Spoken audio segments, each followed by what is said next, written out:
Bismillahirrahmanirrahim. Assalamualaikum warahmatullahi wabarakatuh. Bapak-bapak, ibu-ibu, mas-mas, mbak-mbak, khususnya adik-adikku sekalian yang dirahmati Allah dimanapun Anda berada, kembali di IIP Channel bersama saya, IIP Wijayanto. Kali ini kita akan membahas tema mantan. Bertahan dengan orang ketiga berapa lama? Tidak akan lama, ya. Nah, jadi memang Anda mestinya bertanya-tanya, berapa lama nih mantan bisa bertahan dengan orang ketiga pada saat ini, ya.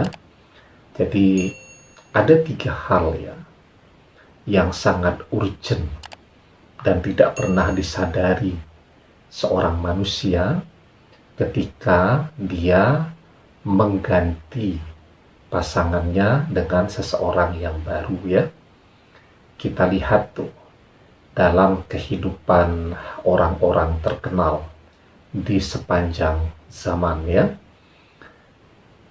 yang berhasil mengganti pasangan dan kemudian bisa bertahan lama hingga tutup usia, memang ada, ya, tapi jumlah prosentasenya tentu jauh lebih kecil daripada yang kemudian berakhir dengan kegagalan, terpaksa ganti pasangan lagi, atau kemudian kembali ke pasangan awalnya. Jadi yang berhasil itu secara objektif harus kita katakan ada, tetapi jumlahnya memang sangat kecil dibandingkan yang kemudian menemui kegagalan, ya. Nah, jadi yang berhasil itu biasanya memang persoalannya dimulai oleh pasangannya sebelumnya. Bisa jadi pasangan sebelumnya yang berselingkuh atau berkhianat, atau pasangan sebelumnya ini yang kemudian membuat dia merasa menderita, ya, karena sangat superior begitu, ya, menangan terus, egois dan seterusnya. Dan ketika konflik dia kemudian pergi dan mengalami trauma. Nah, dia mencari seseorang yang baru, itu memang dengan karakter tipikal yang berbeda 180 derajat dengan pasangan sebelumnya, untuk menghindari agar jangan lagi mengalami konflik-konflik yang berat tadi. Nah, kalau yang begini biasanya ada yang berhasil, ya. Tetapi yang menyebabkan persoalan adalah pasangan sebelumnya.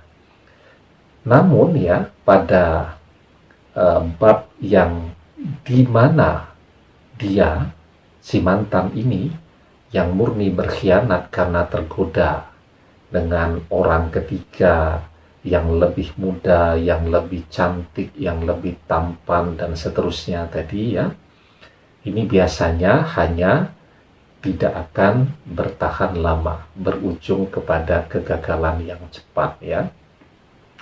Kenapa? Jawabannya ada 3. Yang pertama, ya, karena mantan itu sudah punya pembanding. Siapa pembanding? Yakni Anda, kan? Pasangan pada fase hidup sebelumnya. Dan ketika orang sudah punya pembanding, secara alamiah dia akan terus membanding-bandingkan antara sifat pasangannya pada saat ini dengan sifat pasangannya yang lalu, ya. Servis, ya, atau pelayanan atau pengabdian yang diberikan oleh pasangannya pada saat ini dengan pengabdian yang diberikan oleh pasangannya di masa yang lalu. Dan manusia itu karakternya memang selalu merasa menyesal kalau sudah kehilangan. dia berhadapan dengan seseorang yang baru kan, yang baru dia kenal. Mungkin awalnya kelihatan bisa diatur, mungkin awalnya kelihatan orangnya asik, sabar, dan seterusnya. Jalan 3 bulan baru terlihat sifat dan karakter aslinya tadi. Nah, disitulah kemudian dia akan membandingkan dan mulai merasa menyesal ya. Dulu Anda, pasangan sebelumnya, sabar, telaten, perhatian, dan seterusnya. Sementara yang ini emosional, tidak sabaran, ya, selalu kemerungsung, selalu terburu-buru. Bahkan belum tahu tuh mana yang baik dan mana yang tidak baik. Kita itu kan hampir semuanya zaman sekarang menggunakan media sosial ya. Yang kita posting, yang kita share, itu juga harus kita pertimbangkan dengan matang.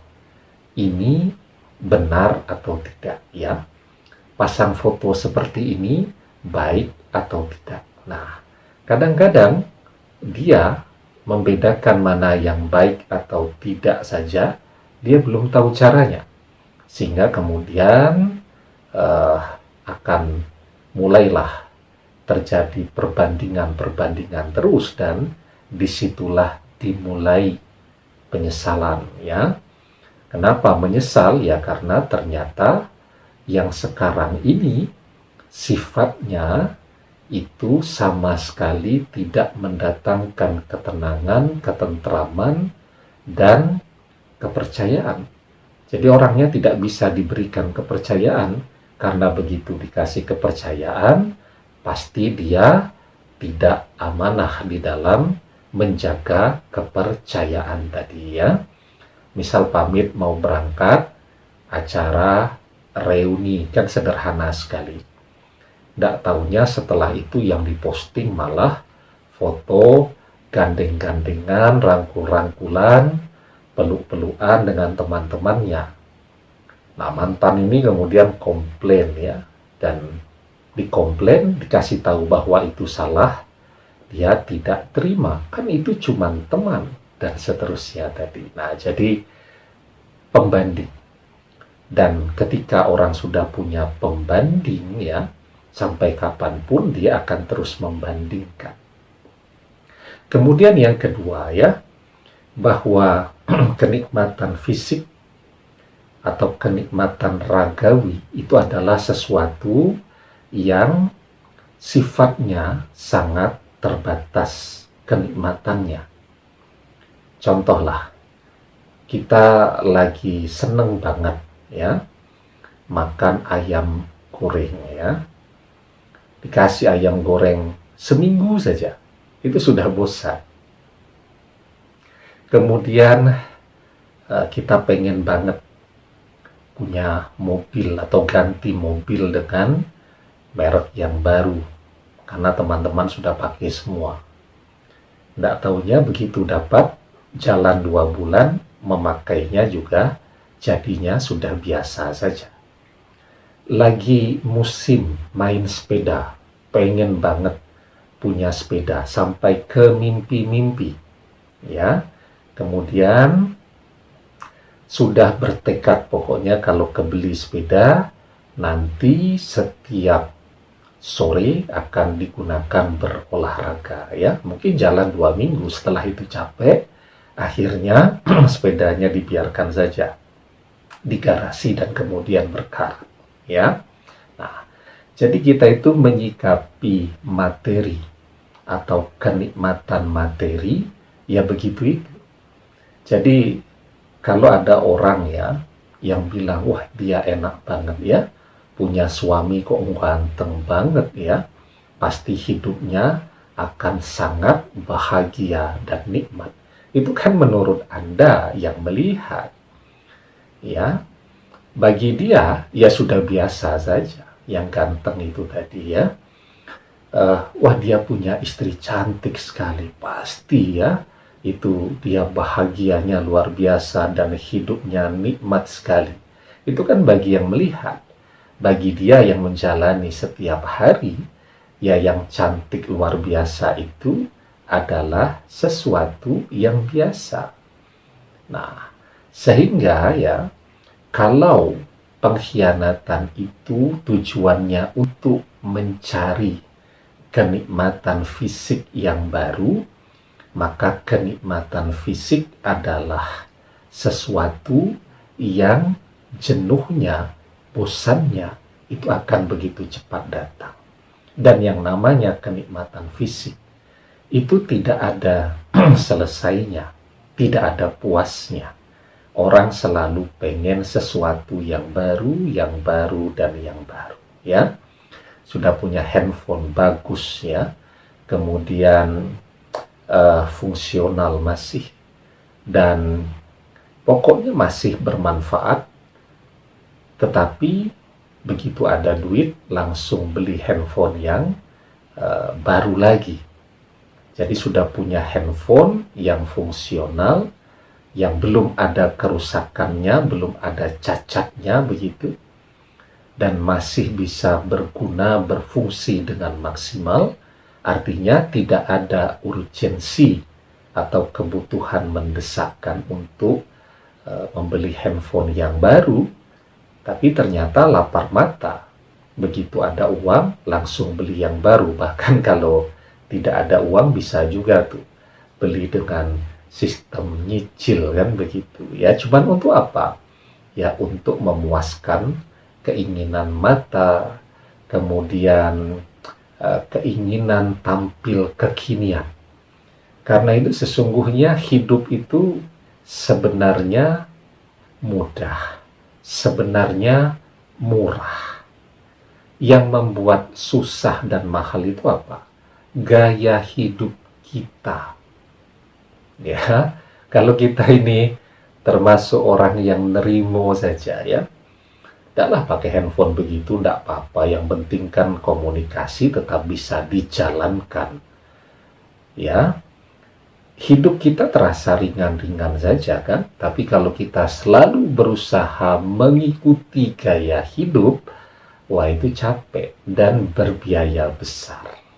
Ya, nah kemudian yang ketiga, konflik itu biasanya juga akan mempercepat hadirnya kejenuhan. Biasanya kalau laki-laki berkhianat, ya, itu kan yang dipilih berikutnya adalah seorang wanita yang physically lebih muda, lebih cantik, ya. Enak dilihat memang, ya, tetapi bahwa yang lebih muda, apalagi cantik, itu kan belum matang emosinya, temperamennya, sifatnya. Ketika bersama Anda, kalau terjadi konflik, dia marah, Anda diam, Anda bersabar. Lah ini karena berhadapan dengan anak muda, dia marah, orang ketiganya marah juga. Akhirnya yang terjadi kejenuhan. Orang kalau konflik setiap hari juga capek. Sehingga yang memang dicari seseorang itu adalah pada akhirnya ketenangan dan ketentraman. Apalagi kalau fisiknya sudah tidak siap atau sudah tidak bisa untuk dibawa ke dalam lingkaran konflik yang membuat dia susah makan, kepikiran terus, asam lambungnya naik, susah tidur, dan seterusnya tadi, ya. Nah, pada akhirnya memang manusia itu, ya, baru sadar ketika dia sudah kehilangan segalanya. Jadi mungkin orang masih bisa bertahan nih dengan orang ketiga karena masih ada duitnya.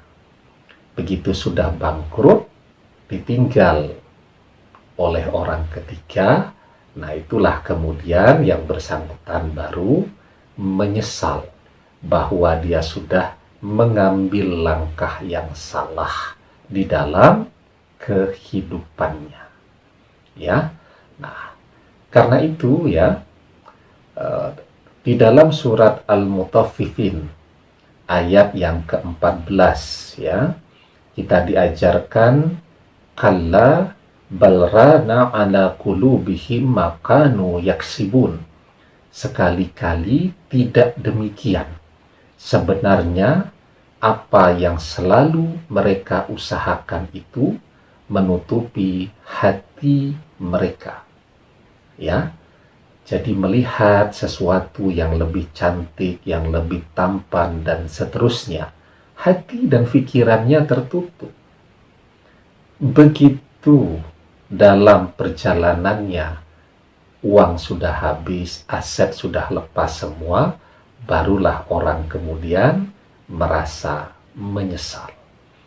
Jadi kesimpulannya, bahwa berapa lama mantan akan bertahan dengan orang ketiga? Jawabannya, insya Allah, dengan izin Allah, tidak akan lama. Yang penting Anda bersabar saja dan terus berdoa agar dia kembali kepada Anda. Demikian, semoga bermanfaat. Wallahu a'lam bishawab. Billahi taufiq wal hidayah. Assalamualaikum warahmatullahi wabarakatuh.